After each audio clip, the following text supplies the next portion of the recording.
Muy buenas amigos y amigas, sean bienvenidos al canal de la literatura de tablón. Soy Emanuel Firpi y te invito a conocer todo sobre la cultura tribunera del mundo. Suscríbete al canal para conocer todas las últimas novedades. Hacete miembro para acceder a beneficios exclusivos. Sin más, los dejo que disfruten un nuevo homenaje en el canal de la literatura de tablón. Historias de vida, historias de cancha. Es algo que parece que viene con el paisaje.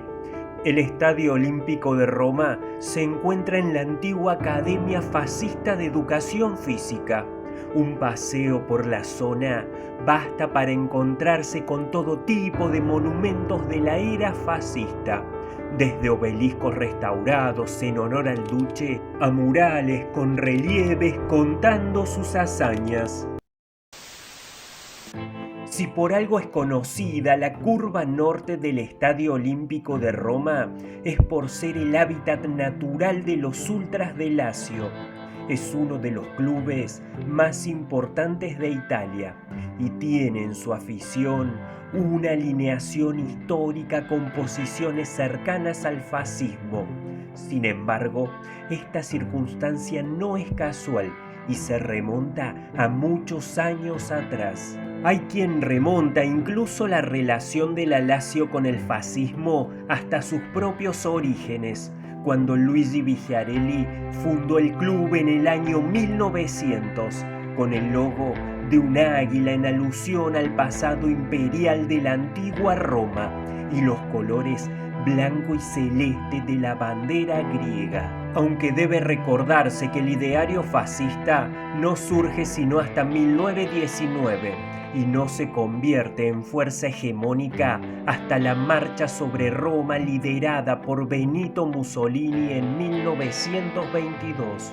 El triunfo de los camisas negras en la marcha sobre Roma, que acabó por proclamar a Mussolini jefe de Estado italiano, supuso la primera asociación entre el conjunto lazial y el fascismo.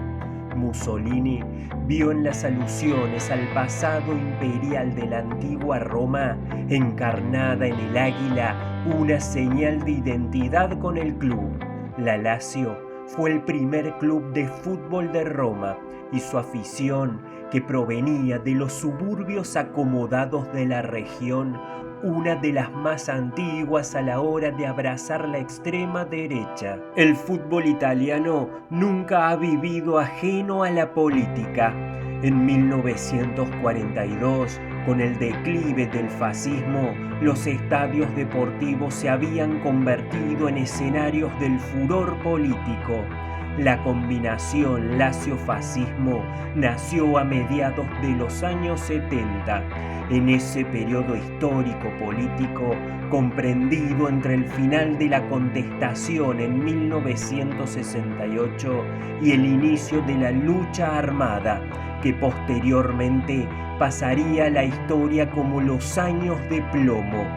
Fue una época en la que los ultras de la Lazio se convirtieron tanto en víctimas como en autores de asesinatos políticos.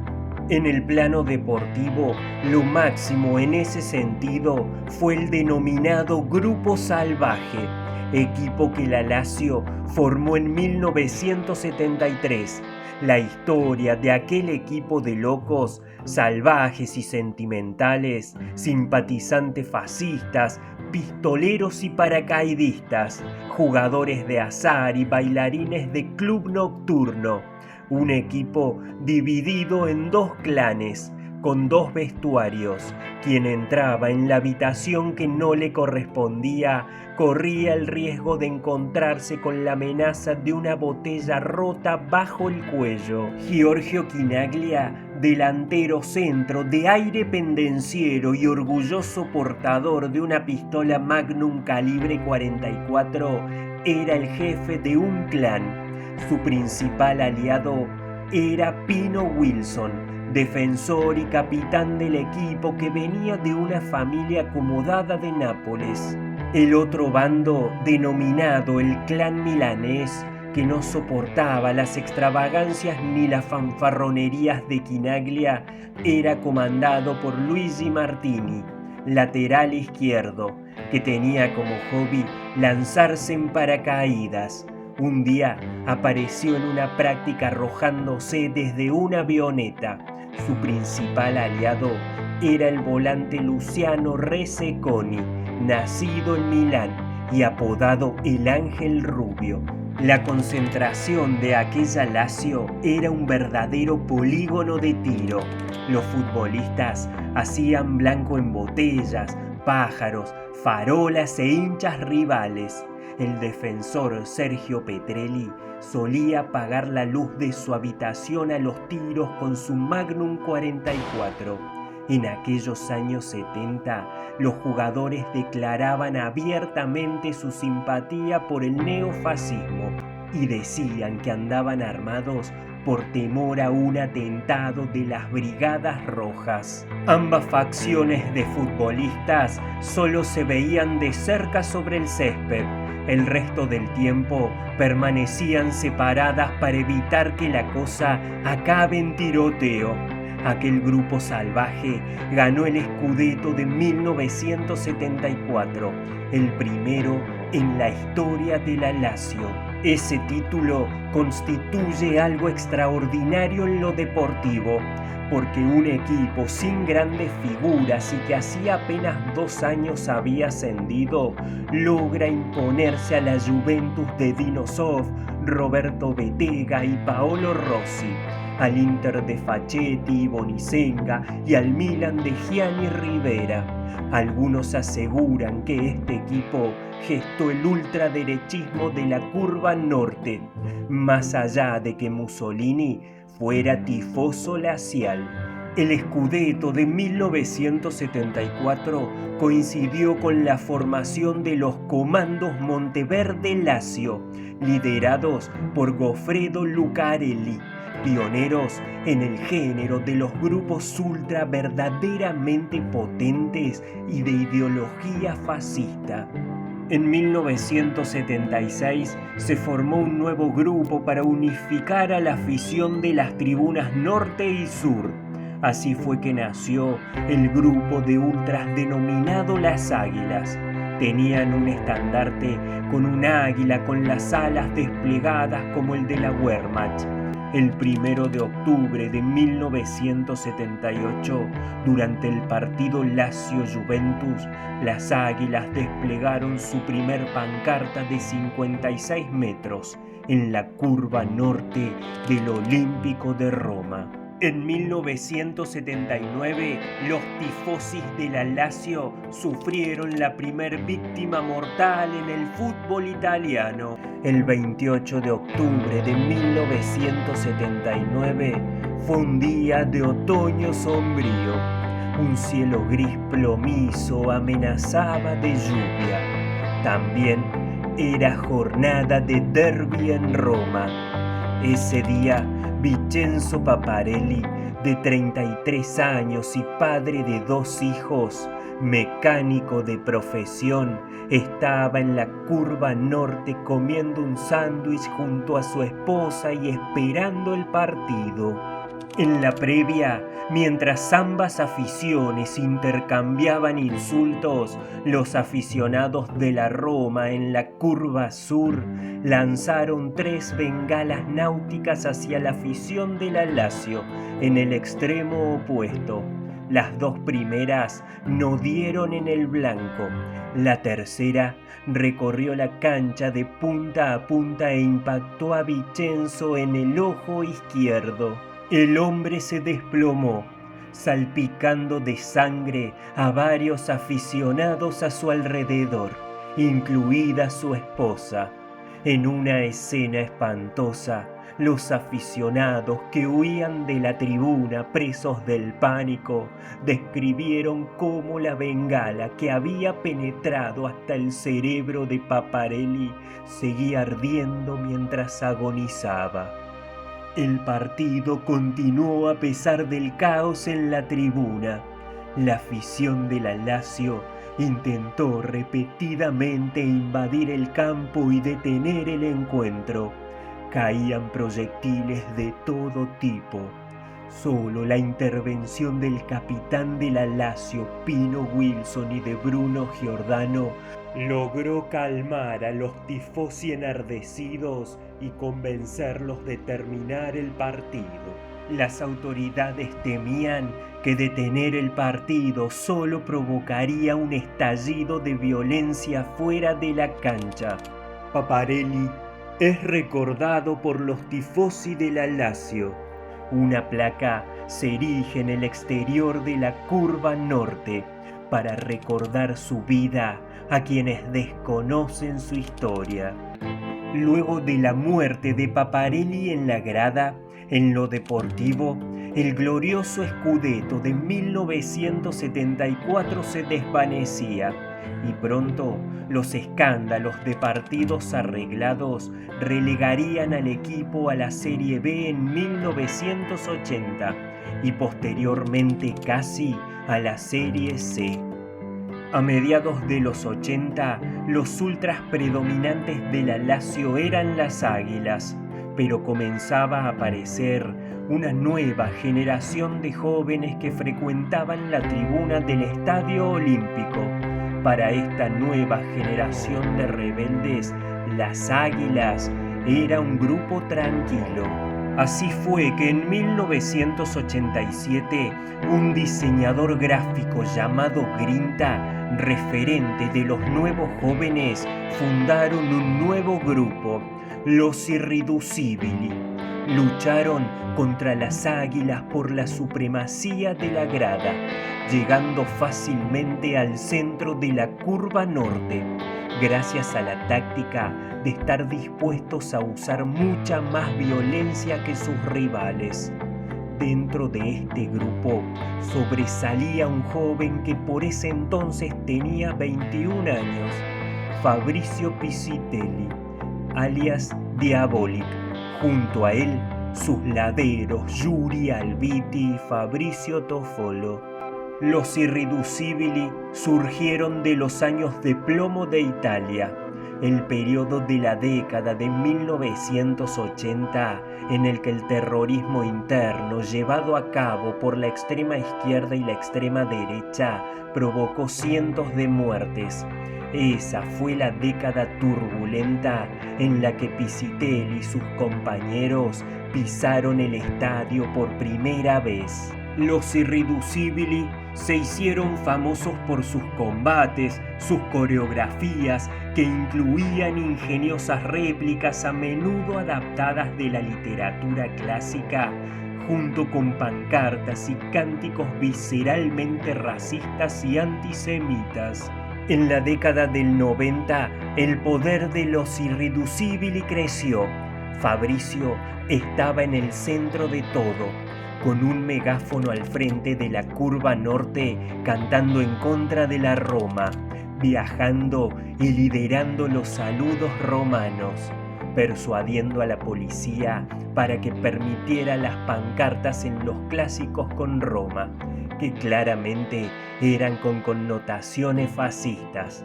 Cuando había algún disturbio, Fabrizio solía estar presente, sin propinar un puñetazo, sino controlando el comportamiento de los ultras desde los costados.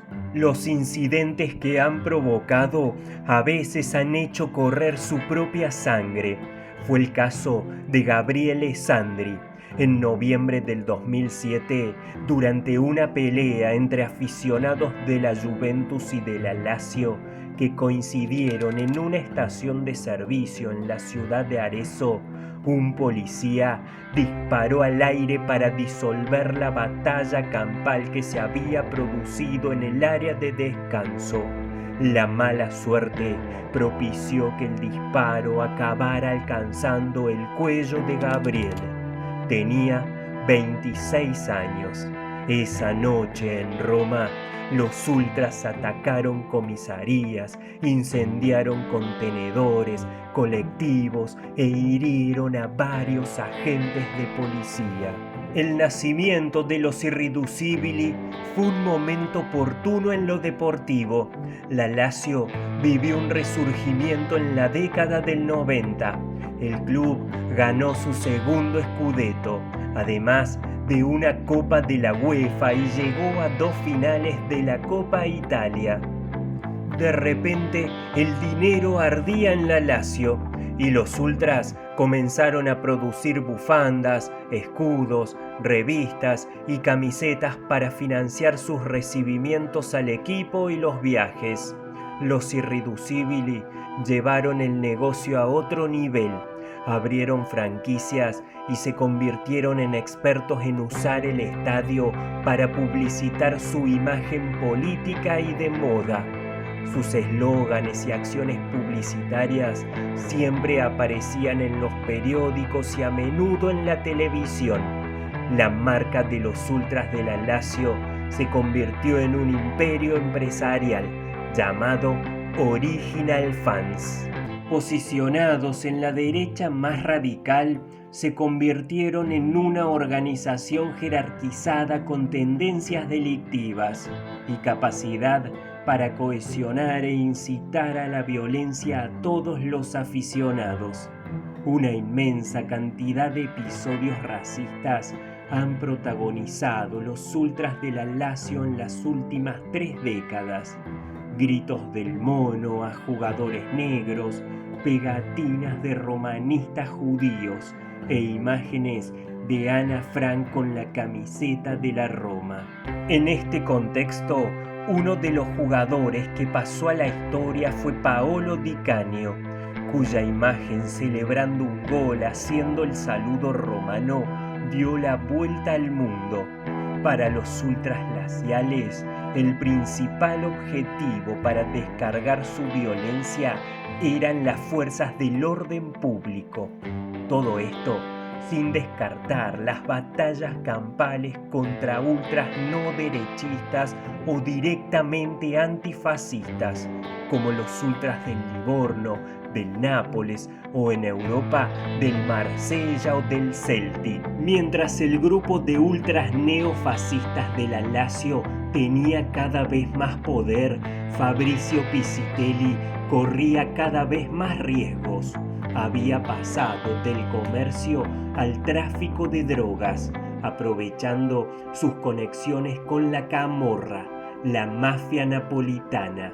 Así fue que el miércoles 7 de agosto del 2019, el rostro más famoso del submundo criminal romano estaba sentado en un banco del Parco degli Acqueduti. Poco antes de las 7 de la tarde, un hombre vestido con ropa deportiva pasó corriendo junto al banco y disparó una pistola Parabellum calibre 9 en la oreja izquierda de Pisitelli.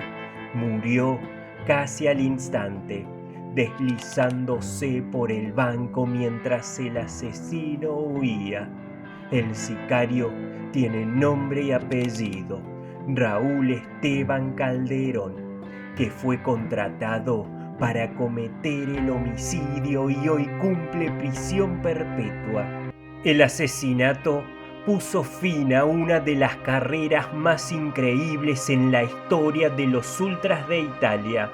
Los ecos de su muerte se propagaron en forma de homenajes por estadios de media Europa. Su familia llegó a pedir la intervención del Papa Francisco en su funeral. El entierro de Pisitelli tardó 2 semanas en celebrarse. Tuvo lugar en el Santuario Divino Amore de Roma, bajo estrictas normas de seguridad. En los alrededores se dieron cita varios cientos de fieles. Según las crónicas, hubo bengalas, silencio intercalado con cánticos, saludos romanos y una pancarta en la que los ultras resumen el trágico final de su líder.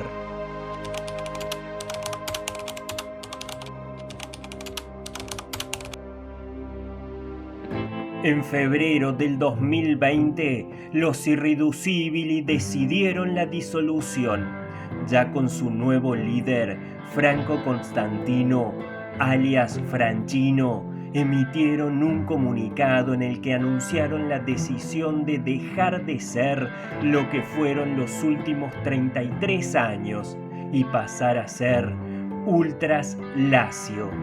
Los herederos de los Irriducibili también se consideran ultraderechistas y nacionalistas. En marzo del 2024, aficionados del equipo romano entonaron en la cervecería de Múnich, donde el Führer dio su primer discurso como jefe del partido nazi, un cántico fascista mientras realizaban el saludo nazi.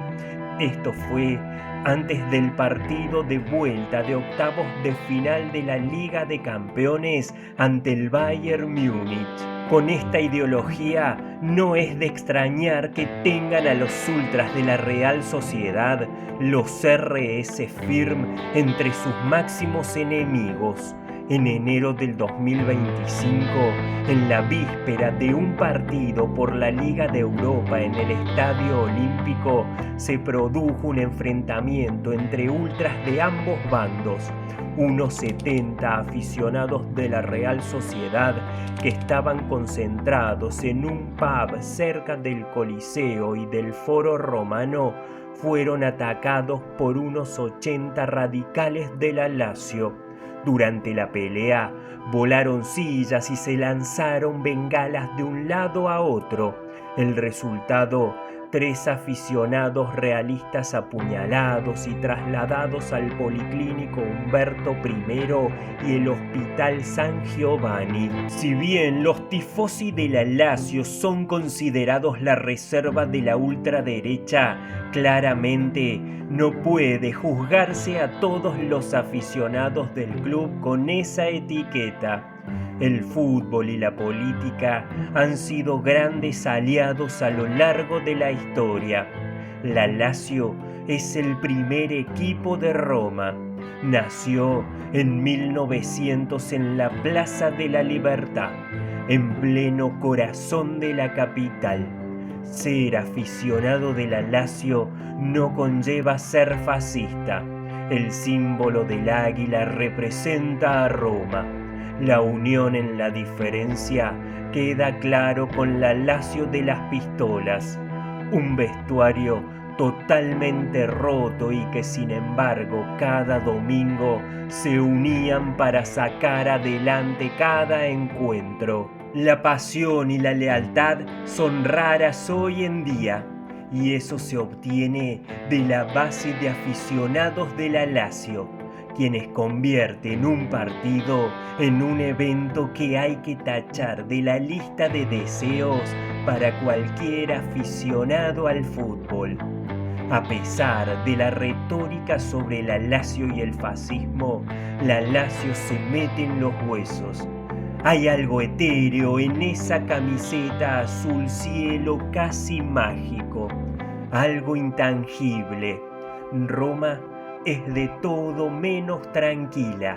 Sin embargo, cuando juega la Lazio todo cambia. La mitad de la ciudad se detiene y lo que importa es lo que sucede en el Estadio Olímpico. Los tifosi de la Lazio están convencidos de que son el verdadero equipo de Roma. El deporte se convierte en una eterna campaña militar. Cada triunfo es estar un paso más cerca de conquistar la ciudad. Y bueno, amigos y amigas, espero que hayan disfrutado de este homenaje a los ultras de la Lazio. En la descripción del video les dejo mi correo electrónico para que puedan escribirme aquellos que quieran sugerirme contenido para el canal. Sin más, nos vemos como siempre en el tablón y en un próximo video. Muchísimas gracias.